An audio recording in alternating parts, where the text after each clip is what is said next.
자, 그러면 강의를 시작하겠습니다.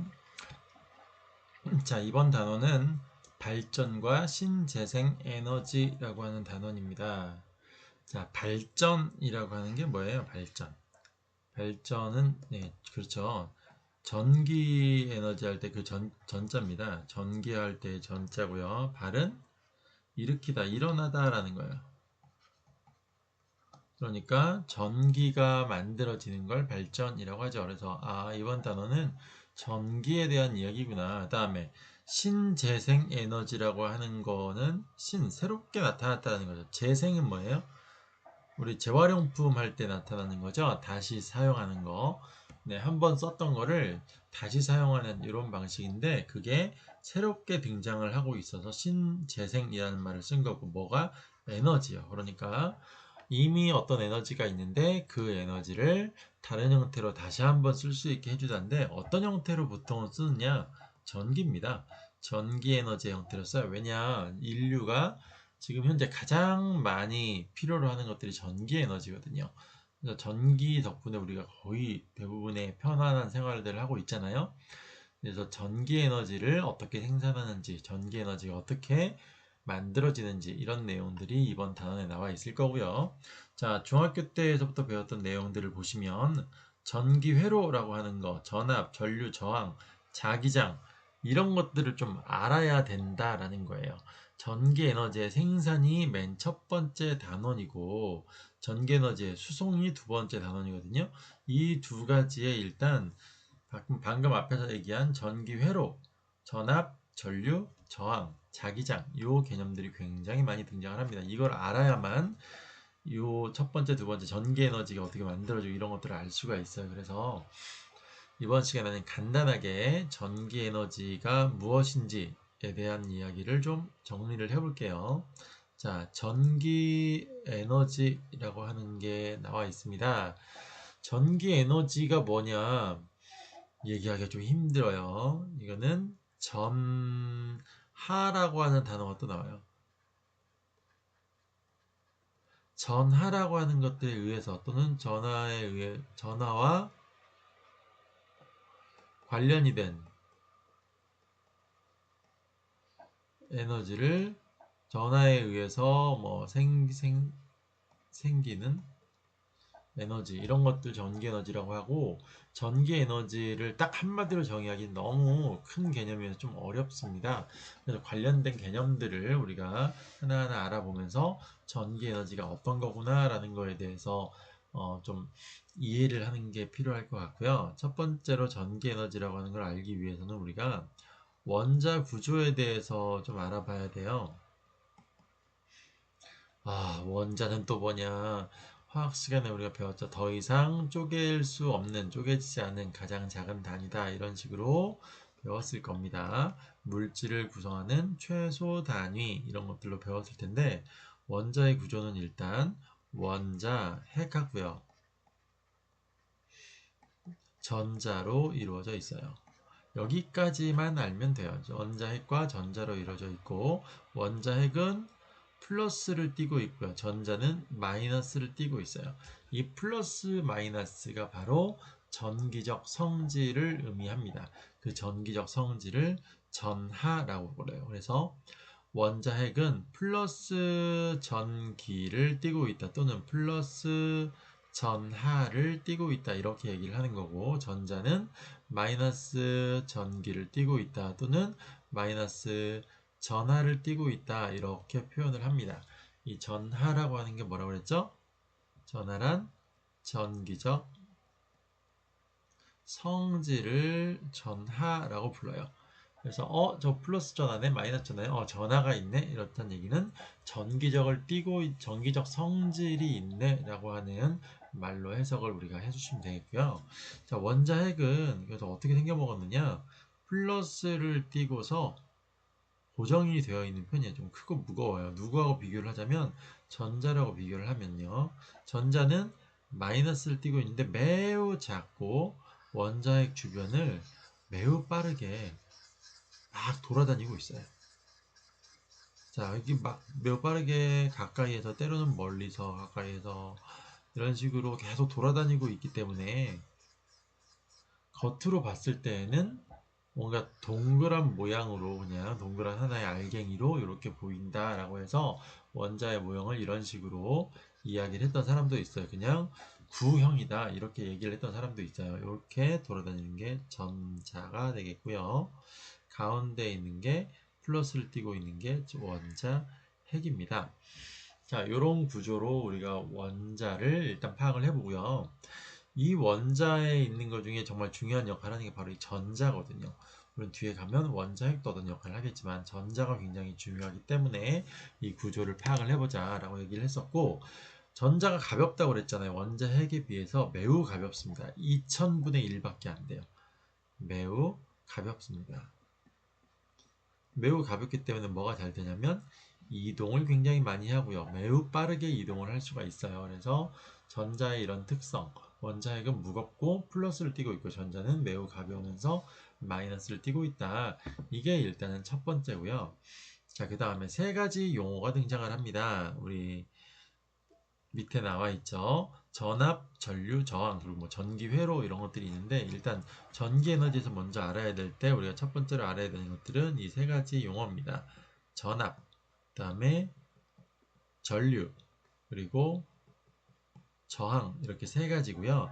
이 전압과 전류와 저항을 표현하는 방법 또 뭐 알면 좋겠지만 지금은 그냥 필요한 것들만 기억하는 걸로 하고요. 이것들에 의해서 뭐가 만들어지냐면 전기 회로라고 하는 게 만들어지게 됩니다.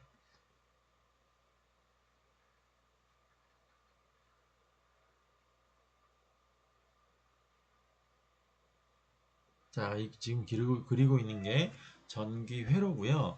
이 상태는 지금 완전히 처음부터 연결을 시켜놨으니까 끊어가지고 본 적이 있는지 모르겠네요. 이런 그림들을요. 이렇게 해놓으면 전기 회로가 완성이 되었습니다.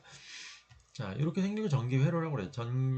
전선과 전기와 관련된 여러 요소를 연결해서 그려놓은 걸 전기 회로라고 하는 거고요. 전압, 전류, 저항 이렇게 얘기를 할 때 우리가 어, 눈에 보이지 않아요. 전자가. 그다음에 당연히 원자 자체가 눈에 보이지 않기 때문인데, 이렇게 눈에 보이지 않는 전기에 대해서 이야기를 할 때 너무 어려워할 수 있기 때문에 뭘 가지고 대신 얘기하자라고 보통 이야기를 하냐면 물의 흐름을 가지고 얘기를 해보자 이렇게 얘기를 합니다. 그래서 물이 이렇게 흐르고 있으면 물의 흐름을 가지고요. 수로를 타고 어, 물이 이렇게 흘러가고 있다라고 했을 때,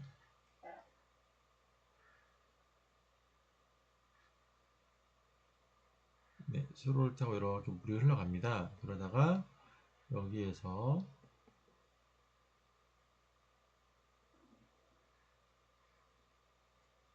어렵네요.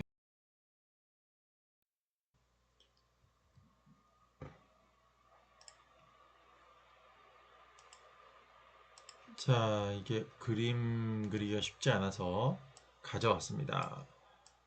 네, 알아보기 쉽게 하려고요. 네, 다른 데 나와 있는 그림을 가져왔습니다. 이 그림을 보면서 같이 설명을 해 볼게요. 전기 회로에 대해서. 자, 여기 보시면 지금 전지와 전류와 전구만으로 되어 있으니까 거기에 맞게 회로를 한번 다시 그려볼게요.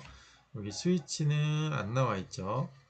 그 다음에 전구만 나와 있으니까 나머지는 다 빼고요. 전지와 전구와 전선만으로 이루어진 이렇게 단순한 회로입니다. 이렇게 해서 그려질 수 있겠고요. 이게 다네요. 왼쪽에 있는 이 그림을 옮겨 놓으면 이렇게 됩니다. 자, 펌프가 있고 물이 있고 물레방아가 있잖아요. 물이 이렇게 흐르다가 물레방아를 통과하면서 물이 아래로 내려오는 거죠. 이 아래로 내려온 물이 펌프에 의해서 다시 위로 올라가고요. 이 펌프의 역할을 하고 있는 게 바로 전지라고 하는 게 됩니다. 물은 이 위로 올라가면 높은 곳에 있는 물은 중력 때문에 아래로 떨어지게 되는 그러면서 일을 할 수 있는 에너지를 갖게 되죠. 그래서 이거를 위치 에너지다 라고 하는 표현을 썼던 거 기억나시나요? 위치 에너지가 높은 곳에 있을 때는 크고 아래쪽으로 내려오게 되면 위치 에너지가 작다 이렇게 얘기를 했었고요. 그럼 이 펌프가 해주는 일은 뭐냐면 아래쪽에 있는 물을 위쪽으로 끌어올리면서 결국은 무슨 일을 하는 거예요? 이 물한테 아래쪽에 있는 물은 위치 에너지가 적은 거였고 작은 거였고 위쪽에 있는 물은 위치 에너지를 많이 갖고 있는 물이었으니까 위치 에너지가 적은 물한테 위치 에너지를 크게 해주는 거니까 결국 이 펌프가 하는 일은 위치 에너지를 공급해주는 일을 하는 거잖아요. 자, 마찬가지로 전기도 똑같습니다. 이 전지가 하는 일이 뭐냐면 전류라고 하는 거는 흐름이고요. 전류의 정체는 뭐냐라고 한다면 전하의 이동이다 이렇게 얘기를 합니다.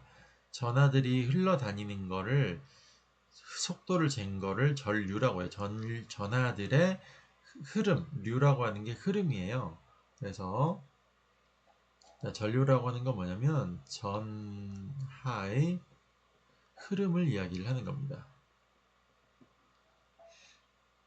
자, 전하의 흐름을 뭐라고 한다? 전류 이렇게 보통 이야기를 하고요.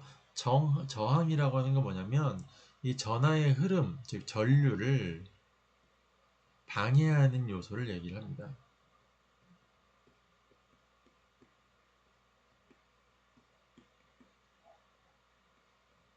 그래서 저항이 크다라고 하는 건 전류가 많이 방해받는다라는 거. 저항이 작으면 전류가 방해받지 않는다. 전하의 흐름이 좋아진다. 이런 얘기가 되는 거겠죠. 전압이라고 하는 건 뭐냐고 한다면 전압이라고 하는 건 전하의 흐름을 만들어내는 원인이다. 보통 이렇게 얘기를 해요. 전하의 흐름이 뭐였죠? 전류였잖아요. 그래서 전류를 만들어내는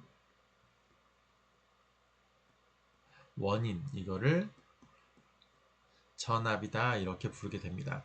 그래서 전압, 전류, 저항 요것들의 개념을 일단은 이렇게 기억을 좀 해 놓으시고요.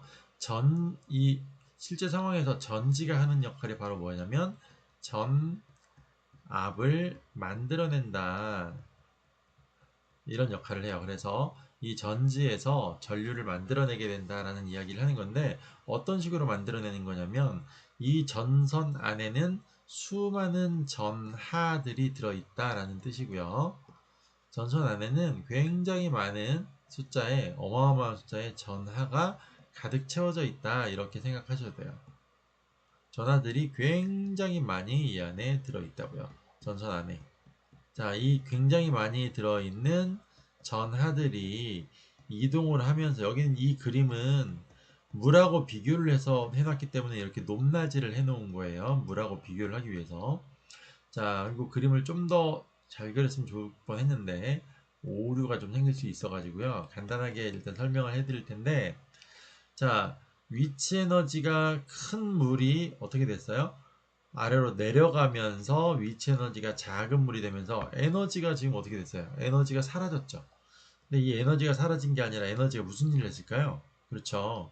물레방아를 회전시키는, 즉 운동을 시켰으니까 회전 운동을 하게 되면 결국은 뭐가 생겨요? 에너지가 생기겠죠. 그래서 운동할 때 나타나는 에너지라고 해서 얘는 운동 에너지가 되겠죠. 자, 그러니까 이 위치 에너지가 아래로 내려가면서 물레방아를 회전시키는 운동 에너지로 바뀌는구나 이렇게 우리가 얘기할 수 있잖아요. 마찬가지 개념이다라는 뜻이에요. 이 전선을 위에다 이렇게 올려놓은 건 요 위에 전지 위에 있는 요 전선에 있는 전지 위쪽에 있는 전선에 있는 전하들은 전기적인 위치 에너지가 크다 이런 뜻으로 위에다 그려 놓은 거예요. 그리고 요 아래쪽을 지나가고 있는 얘네들은 전기적인 위치 에너지가 작다는 뜻으로 이 아래에다 해놓은 거예요. 그럼 전기적인 위치 에너지가 큰 애가 전기적인 위치 에너지가 왜 작아졌을까? 아까 위치 에너지가 큰 물이 위치 에너지가 작은 물로 바뀌면서 어떤 일이 벌어졌어요? 일을 했죠. 그래서 운동 에너지로 물레방아를 돌리는 일을 했잖아요. 마찬가지예요. 요 중간에 보시면 뭐가 있어요? 네, 전구가 있죠. 이 전구가 바로 물레방아 역할을 하는 겁니다. 물레방아가 전구를 대신해서 나타난 거여서 눈에 보일 수 있게. 그래서 전구에서는 그렇죠. 빛이 나오죠. 아까 물레방아에서는 뭐였어요? 돌아가면서 운동 에너지라고 하는 걸 만들어냈었는데 전구는 빛 에너지를 만들어냅니다. 자, 전구가 빛 에너지를 만들어낸다. 그러면 전구가 빛 에너지를 만들어내려면 전구한테 빛 에너지를 공급해주는 에너지의 공급원이 있어야 되겠네요. 자, 그 빛 에너지를 만들어내는 그 전구가 빛을 만들 수 있게 해주는 에너지의 공급원이 바로 뭐냐면 전기적 위치 에너지가 큰 전하들이 전기적 위치 에너지가 작은 전하들로 바뀌게 되는 과정에서 전구에 빛이 나는 거예요. 그러니까 전기적 위치 에너지가 큰 전하가 전기적 위치 에너지가 작은 전하로 바뀌는 과정에서 전기적 위치 에너지가 빛 에너지로 바뀌게 된다, 전환된다, 이렇게 표현을 하는 겁니다.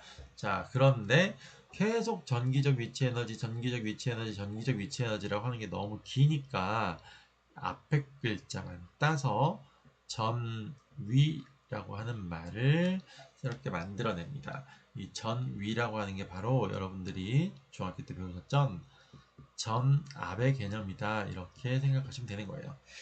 전압이라고 하는 건 압이니까 뭔가를 눌러주는 이런 느낌이잖아요. 전위라고 하는 개념은 전기적인 위치 에너지다. 이런 개념으로서 전위라고 하는 말과 전압이라고 하는 말은 같은 말이라고 여러분들이 알아놓으시면 되겠습니다.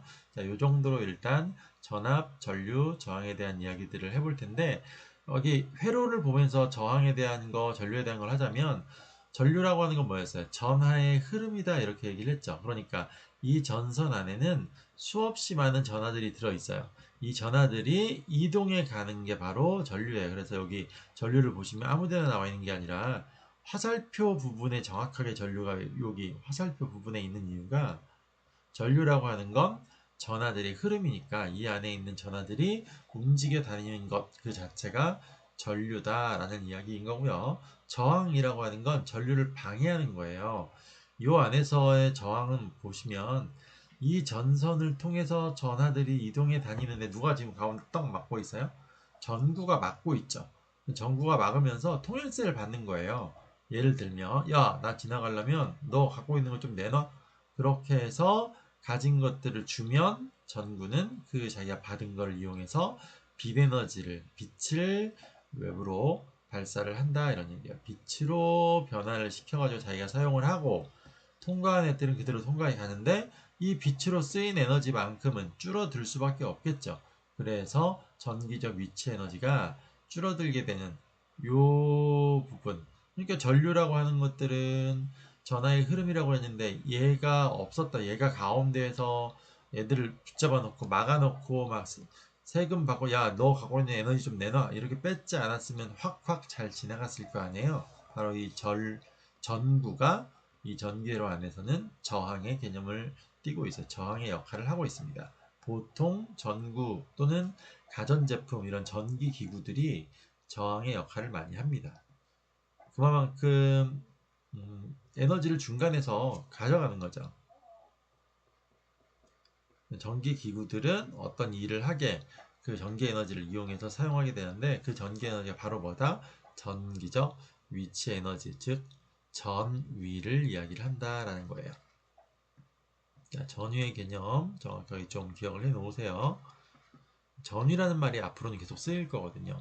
지금 전압과 비슷한 개념이라고 보시면 되는데 전압이라고 만약에 표현을 하면 어떻게 하면 되냐면 이 아래쪽에 있는 전하를 힘을 줘서 밀어 올리는 거죠. 그래서 전압을 가한다. 예전에는 이 전지가 전압을 일으켜서 전압으로 밀어 올린다. 압력으로 밀어서 힘으로 이런 느낌으로 표현을 했던 거예요. 전압이라고 하는 표현으로. 그런데 지금은 이제 여러분들 위치 에너지를 배우셨으니까 위치 에너지가 크고 작다 가지고 설명을 하시는 게 더 낫고요. 그냥 위치 에너지가 뭐에 의한 거라면 이거는 중력 위치 에너지라는 말을 해요. 높은 곳에 있고 낮은 곳에 있는 위치 에너지는 중력 위치 에너지라고 하는데 여기서의 중력은 생략이 가능합니다.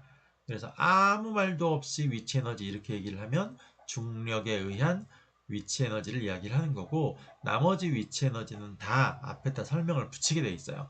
중력만 생략이 가능해. 우리 x 앞에 1 있으면 생략할 수 있잖아요. 그냥 x라고 쓸 수 있는 거죠.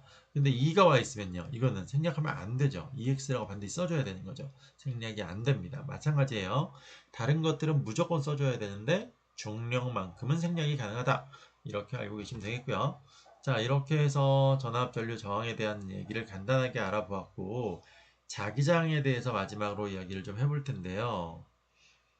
자, 자기장이라고 하는 게 나왔네요. 이 장은 운동장 할 때 그 장이에요. 마당 장자를 쓰게 되는데, 어떤 넓은 공간, 공터, 마당 이런 얘기예요.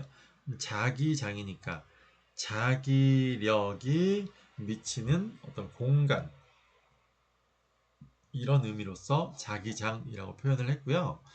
우리 앞에서 배웠었고 중학교 때, 초등학교 때도 배웠겠지만 자석이라고 하는 게 있으면, 자석은 무슨 극이 있더라?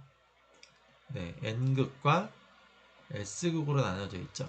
S극은 보통 파란색으로 많이 색칠이 되어 있고요. 표시가 되어 있고, 자석을 보시면 N극은 보통 빨간색으로 이런 식으로 많이 만들어져 있을 거예요. 자, 그런데 우리가 자석 힘 배울 때도 다시 한번 했었는데, 자석은 딱 붙어 있어야만 힘을 가할 수 있나요? 아니면 떨어져 있어도 힘을 가할 수 있나요? 그렇죠. 떨어져 있어도 힘을 가할 수 있죠. 그렇다는 건 자석 주변에 어떤 자석의 능력을 전달할 수 있는 무언가가 존재해야만 되겠죠. 자, 그걸 바로 자기장이다. 이렇게 얘기를 하는 거고, 자기장의 방향은 N극에서 나와서 S극으로 들어간다. 보통 이렇게 표현을 합니다. 여기서부터 나와서 이렇게 흩어져요. 그래서 어디로 가느냐? S극 안으로 이렇게 들어갑니다. 그래서 N극에서 나와서 S극으로 들어간다. 이렇게 자기장을 표현을 해줍니다. 그래서 이 주변에 자기장이라고 하는 건 간단하게 얘기하면 자석에 영향이 미치는 공간이다. 이렇게 생각하시면 돼요. 이 공간 안에 들어가면 자석의 영향을 받게 되는 거죠.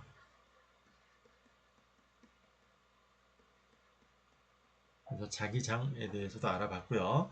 자기장의 방향이라고 한다면 N극에서는, 네, 조금 전에 말했듯이 N극에서는 튀어나가는, N극에서부터 이렇게 빠져나옵니다. 그리고 S극을 향해서 들어가고요. 이게 방향이 다르다는 거예요.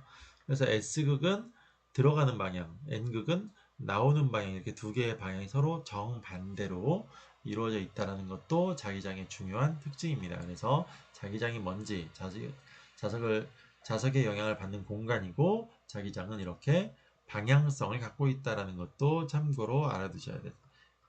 N극은 자기장이 나오는 방향,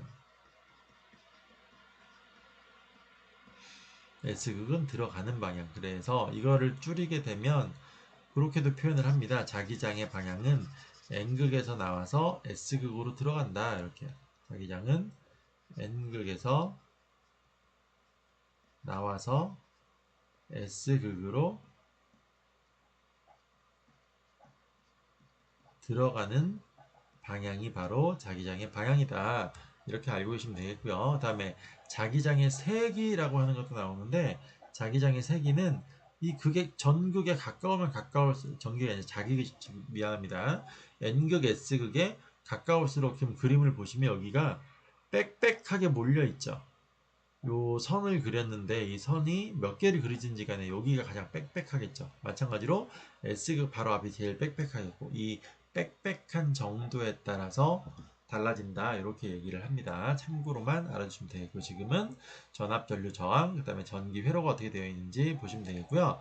아까 전기 회로에 대한 이야기를 안 했는데, 스위치를 굳이 만들어 놓은 이유가 있어요. 우리 회로를 만들 때 보통은 스위치를 만들게 되는데, 스위치를 만드는 이유는 뭐냐면 회로가 어떻게 생겨먹었는지를 알려주기 위해서요. 자, 이렇게 되어 있으면 이거는 불이 켜질까요? 안 들어올까요? 여기에 전지는 긴 쪽이 플러스 극이고 짧은 쪽이 마이너스 극, 이렇게 됩니까? 네, 기억하셔야 돼요. 건전지는 이렇게 돼 있으면 튀어나온 게 플러스 극, 길쭉하게 이렇게 돼 있는 게 마이너스 극이었죠. 반대입니다. 건전지 모양으로 이거 생각하시면 큰일 나요. 긴 게 플러스 극, 짧은 쪽이 마이너스 극 이렇게 됩니다. 자, 그런데 지금은 안 켜지겠죠. 왜 그렇죠? 전화들이 가야 되는데, 예, 여기요. 전선이 끊겨 있잖아요. 자, 이런 걸 뭐라고 그러냐면 개회로 이렇게 부르는데, 지금은 이 개자를 한자로 쓰지 않는다고 해서 열린 회로 이렇게 불러요. 회로가 열려 있다고요. 회로가 이게 여기에 중간에 끊겨 있는 걸 열린 회로라고 이렇게 불러요. 그럼 열리다의 반대말은 뭐예요? 닫히다겠죠. 네, 닫힌 회로가 되는 겁니다. 닫히다는 뭐라고 그래요? 폐문이라는 말 들어보셨나요? 그래서 폐회로 이렇게 부르기도 하고 닫힌 회로라고 부르기도 하고요. 네, 참고로 알아두시면 되겠고, 이 스위치를 이렇게 닫아주게 되면 연결하는 거겠죠. 근데 스위치 내려라 또 뭐 스위치 닫는다 이런 표현을 실제로 씁니다. 그래서 이렇게 되어 있는 걸 폐회로 이렇게 얘기를 하고, 이 폐회로에서 전류가 생기게 된다 이렇게 설명을 합니다. 그래서 전류는 계속 연결이 되어야만 전기 회로가 제대로 만들어지고 그 전기 회로에서 전류가 흐를 수 있다. 그래서 전기 회로의 특성까지 알아봤고요. 자, 요 얘기 나오는 것들이 굉장히 기본적인 내용들이 되는 거고, 이거를 더 응용해 갖고 하는 것들은 나중에 물리 시간에 배우시면 되겠고, 통합과학을 하기 위해서도 요 정도는 반드시 알고 계셔야만 합니다. 그래서 여기 나와 있는 내용들을 한번 쭉 살펴보시고요. 아까 원자 구조를 얘기할 때 원자핵과 전자를 얘기했는데, 모든 물질은 원자로 이루어져 있습니다. 자, 그러면 원자라고 하는 건 모든 물질을 이루고 있고 모든 물질을 구성하는 최소 입자다 이런 표현을 보통 쓰거든요. 뭐 나중에 최소인지 아닌지 이런 것들을 따지는데 그게 중요한 게 아니라, 모든 물질은 뭘로 이루어져 있다? 전 원자로 이루어져 있어요. 근데 그 원자는 또 뭘로 이루어져 있냐면 원자핵과 전자로 이루어져 있잖아요. 자, 그러면 결국 모든 물질은 원자핵과 전자를 가지고 있다 이런 얘기가 되는 거죠. 그러니까 여기에 우리가 전선을 이렇게 그려놨는데, 이 전선도 이 전개로 있는 이 전선도 결국은 물질로 이루어져 있으니까 이 전선에도 뭐가 존재한다? 그렇죠. 원자가 존재하게 됩니다. 원자가 존재하는데 원자는 다시 뭐가 존재한다고 했죠? 원자, 핵과 전자가 존재한다고 그랬죠. 이거밖에 없어요. 다른 거를 갖고 있지 않아요. 어떤 물질이든지 간에 결국은 원자들과 원자들이 모여서 만들어져 있고, 그래서 결국 원자들로 이루어져 있고, 그 원자 자체는 다시 한번 나눠보면 원자핵과 전자로 이루어져 있기 때문에 결국 모든 물질은 원자핵과 전자를 가지고 있어요. 자, 그러면 아까도 얘기했던, 처음부터 얘기했던 전하라고 하는 게 있었죠.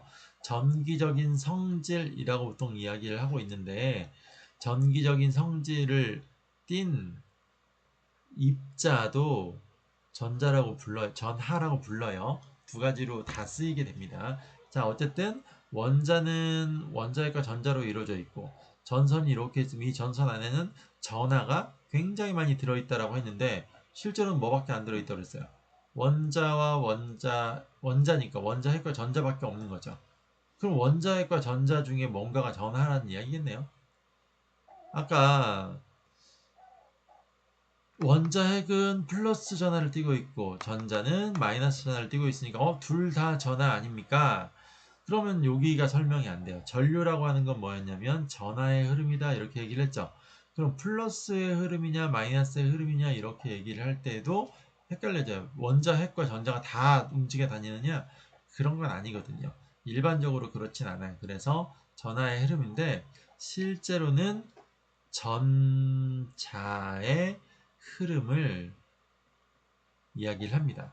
전류의 실체는 전자의 흐름이다 라는 것까지 여러분들이 추가로 좀 기억을 하고 계시면 되겠어요. 요거까지는 알아야만 수업을 들을 수 있어서, 우리 책에 나와 있진 않지만 여러분들 더하기 빼기 곱하기 나누기 그 다음에 제곱하는 방법 이런 거 수학 선생님이 가르쳐 주지 않는 것처럼 원래는 과학에서도 이런 것들을 잘 안 가르쳐 줍니다. 당연히 알아야 되는 것들이기 때문이죠.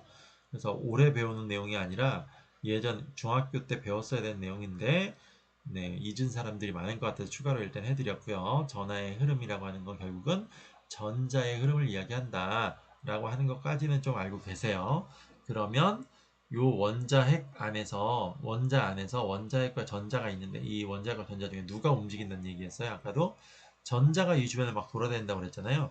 그런 이 전자가 원자의 주변이 아니라 아예 이 선을 타고 이렇게 흘러다니는 이런 현상이 바로 전하의 이동이니까 전류라고 부르는 현상이다라는 것까지 기억을 좀 해놓으시기 바랍니다.